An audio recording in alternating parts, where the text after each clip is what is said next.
of the things that you taught me that I use to this day, I kid you not, is the importance of the Dow Jones Industrial Average, not just the index, but the components, going through all of them, right? Can you talk a little bit about how important that index really is? Well, I'm glad you brought that up. That is a favorite topic of mine. First of all, it started out as the railroad index many, many years ago in the late 1800s, because that was the dominant means of transportation in the country. Well, I don't know if you know this, when the MTA got started in 1970, a band of us stormed the Bastille, the Wall Street Journal, and we told them it was time that they update their indicator, because it was always still railroads in 1980. They said, hey guys, you got airlines today, you got truckers today, you know, so they did, and now it's the Dow Jones Transportation Index. And I have another interesting story for you. I was on a panel with Abby Joseph Cohen, Goldman Sachs, and when I was bringing up the Dow Theory and the Transportation Index, she said, oh, Ralph, that's too old. They don't count railroads anymore. You know what they count? Boxes, cardboard boxes, to see how the economy's doing. And with that, I said to her, you know what, Abby, you're right. And you know who ships those boxes? Federal Express and UPS. So the index, the theory, I think is still very relevant today. In terms of the transports. With respect, you know, when you talk about Dow Theory, you know, one of the more popular sort of tenets is the industrials confirming the transports, you know, originally the railroads, right? So if one's making a new high, the other one also, right? So the industrials build it and the transports ship it, right? So that's kind of the concept. Yeah. Why don't you talk about a little bit about some of the other tenets, right? That's just one of many of Dow Theory's tenets. I find the fact that he focused on closing prices to be extremely valuable to me. You want to talk about some of the other important tenets that you found valuable throughout your career? Well, he basically said, yeah, you know, what all that noise during the day, the most important price is when they close the books, and that's what they call it in those days. They closed the books, and that was the price that mattered. So if you're going to plot Dow Theory in the true way of plotting it, you're going to keep the closing prices of the industrials and the transportation index. And then, you know, Dow talked about primary moves and secondary moves. You know, I think he used to like to go to Jones Beach and look at the waves, seriously. And he said that the tide coming in is a primary bull market. But you know what? You can stand there, look at the water, but the waves are going out, and you can get confused. You can say, well, gee, the market's going out because the waves are going. No, no, no, no. That could be a correction in the primary wave coming in, you know. So he had primary bull markets, secondary corrections, and he called those little distortions in the water, little rivulets. Yeah. He said those are the daily moves. So it's kind of cute, and think about it.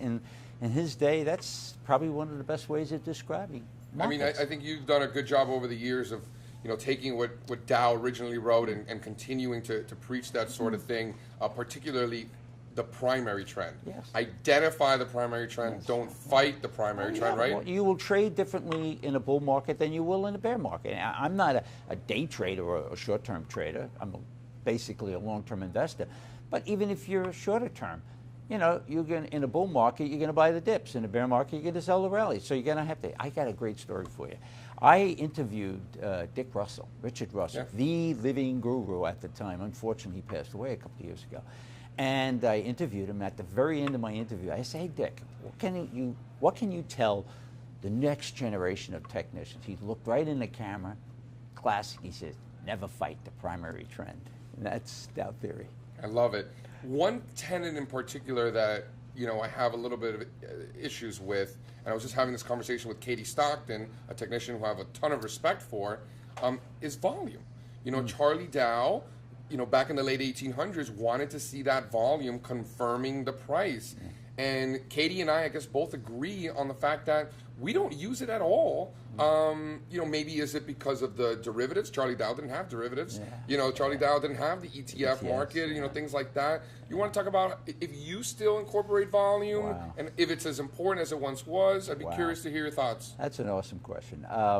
Honestly, in the last, I don't know, 4 or 5 years, I've used less and less emphasis on volume.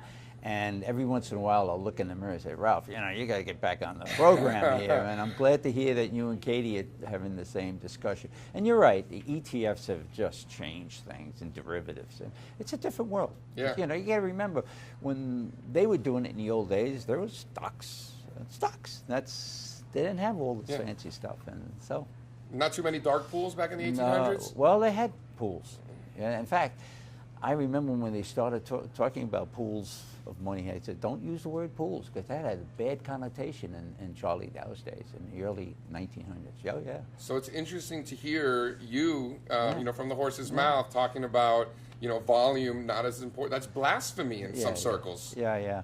Well, So before we let you run, you know, you've been lucky to have a great career. You've had the opportunity to meet and speak with some of the greatest that have ever done it, right? Yeah. So you have a huge advantage over all of us. If you can go back and have a little conversation with a young Ralph Acampora, you know, say 50 years ago, and tell yourself one thing that you wish you knew then that you know now, what would that be? That I don't know now. I wish, you know, I had the opportunity to meet the same people that I met before, and that you know now that you wish you knew then. Maybe a little bit more humility. You know, when you're right, you know, shut up and enjoy it. No, that's about it. A little humility. That's great advice. I think the market is very humbling, right? You know, when things are good, it's not as good as you think, and when things are bad, it's not as bad as you think. Don't confuse brains with a bull market. Who was your biggest influencer during your career, or is it Charlie Dow prior to your career? No, it was Alan Shaw. Yeah. And the other night we had that presentation. The few words I said, it came from my heart. He is the unsung hero of technical analysis, and Alan, you know, was teaching, and he just gave me the opportunity, and then I just ran with the ball after that, and it's wonderful.